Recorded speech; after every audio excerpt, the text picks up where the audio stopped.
Visakha steel plant ను కాపాడింది చంద్రబాబే అని మంత్రి పార్థసారథి అన్నారు. ఈ మేరకు ఆయన మీడియాతో మాట్లాడారు. స్టీల్ ప్లాంట్ వల్లే ఈ రాష్ట్ర అభివృద్ధి సాధ్యపడుతుంది అని అన్నారు. గత ప్రభుత్వ హయాంలో భూదోపిడీ కోసమే స్టీల్ ప్లాంట్ వ్యవహారాన్ని నడిపారని విమర్శించారు.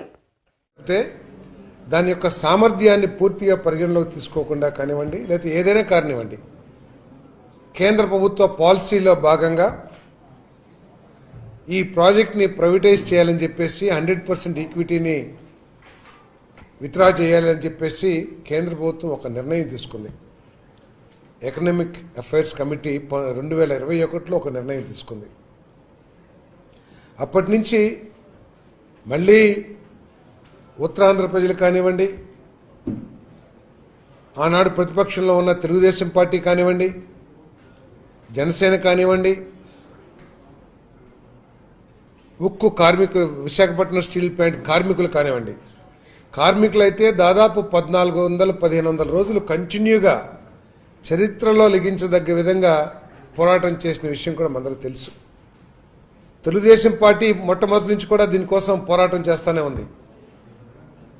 ఆఖరికి లోకేష్ గారు ఒకవేళ కేంద్ర ప్రభుత్వం వదిలించుకోవాలని ప్రయత్నం చేస్తే ఆ ఫ్యాక్టరీని రాష్ట్ర ప్రభుత్వం ఆధ్వర్యంలో నడపాలి, ఆ ఫ్యాక్టరీని కాపాడుకోవాలి, దాంట్లో ఆధారపడ్డ లక్షల కుటుంబాలని మనం ఆదుకోవాలని చెప్పేసి 2021లోనే ప్రస్తుత human resources minister, IT minister Lokesh గారు చెప్పిన విషయాన్ని ఈరోజు జ్ఞాపకం చేసుకోవాలని చెప్పేసి మనం చేస్తాను. ఆ రోజు మెడలు ఉంచుతాం, ఒప్పిస్తామని రకరకాల మాటలు చెప్పిన ఆనాటి ప్రభుత్వం 28 మంది పార్లమెంట్ సభ్యులున్నా కూడా కనీసం పునరాలోచించే విధంగా కూడా ఒత్తిడి తీసుకురాలేకపోవటం గత ప్రభుత్వం, ఆ వైఎస్ఆర్ కాంగ్రెస్ పార్టీ యొక్క గొప్ప వైఫల్యంగా ఈ సందర్భంగా నేను తెలియజేస్తా ఉన్నా. నేను చాలాసార్లు ఢిల్లీ పర్యటనలు చేశారు. ఏ ఒక్క పర్యటన ద్వారా అయినా సరే ఈ రాష్ట్రానికి మేలు జరిగిందని చెప్పేసి వైఎస్ఆర్ కాంగ్రెస్ పార్టీ చెప్పుకోగలదా అని చెప్పేసి అడుగుతా ఉన్నా నేను. ఈ రాష్ట్ర ప్రజలకి ఆశ్చర్యం కలుగుతుంది. 6-7 నెలల్లోనే చంద్రబాబు నాయుడు గారు సాధించగలిగితే, ఆ రోజు 28 మంది పార్లమెంట్ సభ్యులు కలిగిన జగన్మోహన్ రెడ్డి గారు ఎందుకు దీని మీద కేంద్ర ప్రభుత్వం పునరాలోచించుకునేట్లు చేయలేకపోయారు? ప్రభుత్వం తరపు నుంచి ఒత్తిడి లేకపోతే ఇతర కార్యక్రమాల మీద, ఇతర కోరికల మీద ఇంట్రెస్ట్ ఉండి రాష్ట్ర ప్రయోజనాలని గాలికి వదిలేశారా అని చెప్పేసి ప్రజలకు అర్థం కాని పరిస్థితి అని చెప్పేసి మనం చేస్తాను. ఈరోజు చంద్రబాబు నాయుడు గారి నాయకత్వంలో కూటమి ప్రభుత్వం, పవన్ కళ్యాణ్ గారు, లోకేష్ గారు వీళ్ళంతా కలిసి అమరావతి నిర్మాణానికి 31,000 కోట్ల రూపాయలు 6 నెలల్లోనే సాధించారు. అదేవిధంగా పోలవరం ప్రాజెక్టు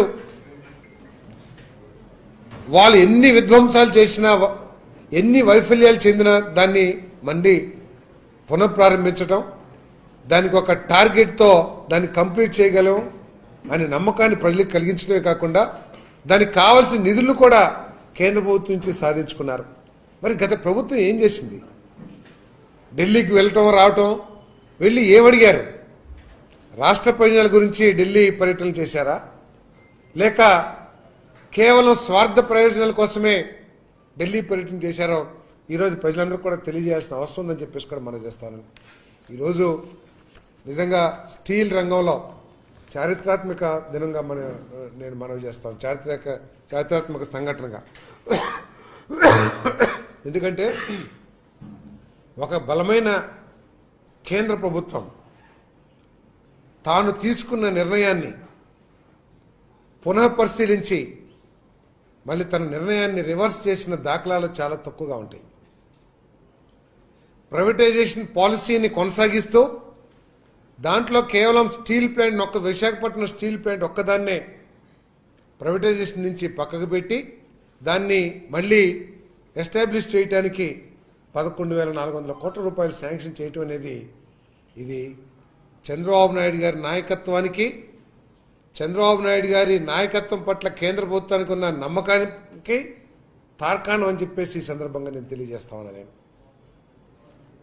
మన ప్రధానమంత్రి నరేంద్ర మోడీ గారికి ఈ రాష్ట్ర ప్రజల పట్ల కానివ్వండి, ఈ రాష్ట్ర ప్రభుత్వం పట్ల కానివ్వండి, ప్రత్యేకంగా చంద్రబాబు నాయుడు గారి నాయకత్వం పట్ల కానీ ఉన్న నమ్మకమే ఈరోజు ఆయన నిర్ణయాన్ని పునః పరిశీలించుకుని ఈ రాష్ట్రానికి ఇతోదిగా సహాయం చేశారని చెప్పేసి వారికి ధన్యవాదాలు కూడా తెలియజేస్తామని చెప్పేసి మనం చేస్తామని 2,08,000 కోట్ల రూపాయల పెట్టుబడులకి శంకుస్థాపన చేసి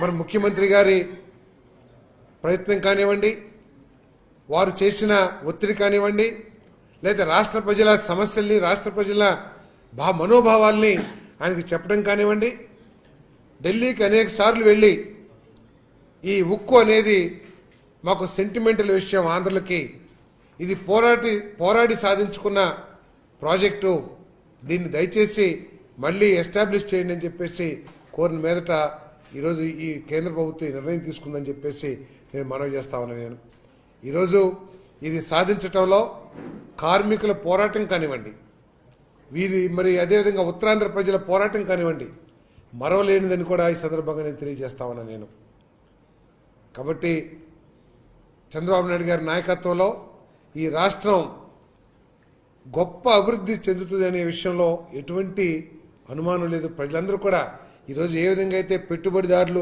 ఈ రాష్ట్రం వైపు చూస్తూ ఉన్నారో, ప్రపంచంలో ఉన్న పెట్టుబడిదారులు పెద్ద పెద్ద దిగ్గజాలన్నీ కూడా ఈ రాష్ట్రంలో పెట్టుబడి పెడతానికి ఏ విధంగా అయితే పరుగులెత్తుతున్నాయో, అదేవిధంగా కేంద్ర ప్రభుత్వం కూడా దేశంలో ఆంధ్రప్రదేశ్ ఒక డెస్టినీ, ఇండస్ట్రీస్కి ఒక డెస్టినీ అని చెప్పేసి కేంద్ర ప్రభుత్వం కూడా తన దృక్పథాన్ని మార్చుకుందని చెప్పేసి కూడా ఈ సందర్భంగా నేను తెలియజేస్తాను. గత 5 సంవత్సరాల్లో ఇక్కడ జరుగుతున్న విధ్వంసకర పరిపాలన పట్ల కేంద్ర ప్రభుత్వానికి పూర్తి అవగాహన ఉంది. ఇక్కడ జరుగుతున్న ఆర్థిక విధ్వంసం, ఆర్థిక ఇండిసిప్లిన్, వీటన్నిటి పట్ల అవగాహన ఉంది. కాబట్టి అంతేకాకుండా గత ప్రభుత్వం ఏ రోజు కూడా రాష్ట్ర ప్రయోజనాల కోసం ఒత్తిడి చేయకపోవడం మూలంగా గత 5 సంవత్సరాలు కేంద్ర ప్రభుత్వం నుంచి ఇంత సహాయం అందలేదని చెప్పేసి ప్రజలు నమ్ముతున్నారని చెప్పేసి కూడా ఈ సందర్భంగా తెలియజేస్తాను.